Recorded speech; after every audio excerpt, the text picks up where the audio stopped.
আজকে আমরা প্রথম আমাদের এই জমিতে লাল শাক তুলবো।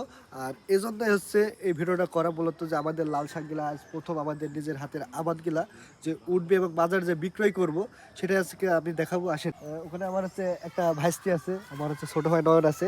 সেই কিন্তু আমাদের এই কৃষিকাজের সকল দায়িত্ব আছে, যত বাজারজাতকরণ আমাদের যত হচ্ছে মালামাল সব সেই করে থাকে। নয়ন ভাই, আজকে যে যে লাল শাক যে তুলতে এসে যে আমাদের প্রথম যে লাল শাক, কিছু বলো যে লাল শাকগুলো কেমন হয়েছে আমাদের? আমাদের লাল শাকগুলো মোটামুটি সুন্দর হয়েছে। আর আমরা তো তেমন বিষ বা ক্ষতিকর পদার্থ বা এগুলো দিয়ে লাল শাকগুলো তৈরি করি, আমাদের ন্যাচারাল প্রাকৃতিকভাবেই লাল শাকগুলো তৈরি করা হয়েছে। আর দেখুন, আপনারা দেখেন শাকগুলো অনেক সুন্দর এবং সতেজ আছে। আমরা আজকে প্রথম শাকগুলো তুলছি। তো আপনারা দেখতে পাচ্ছেন আসলে আমাদের যে লাল শাকগুলো আছে এগুলো কিন্তু আমরা কোনো ক্ষতিকর কেমিক্যাল হচ্ছে ব্যবহার করিনি, কীটনাশক ব্যবহার করিনি। এটা আমাদের সম্পূর্ণ প্রাকৃতিক অর্গানিকভাবে তৈরি হয়েছে।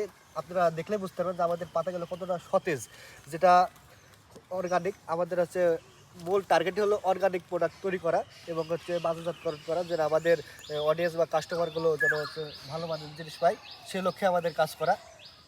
তো দেখতে পাচ্ছেন যে আমাদের লাল শাকগুলো খুবই সুন্দর একচালা হয়ে আছে। আসলে এগুলো দেখলেও মন ভালো হয়ে যায় যে আমাদের নিজের হাতের আবাদ এত সুন্দর হয়েছে। আর এর মধ্যে আমরা আবার একটা কাজ করছি, সেটা হচ্ছে কিছু শশার গাছ করছি।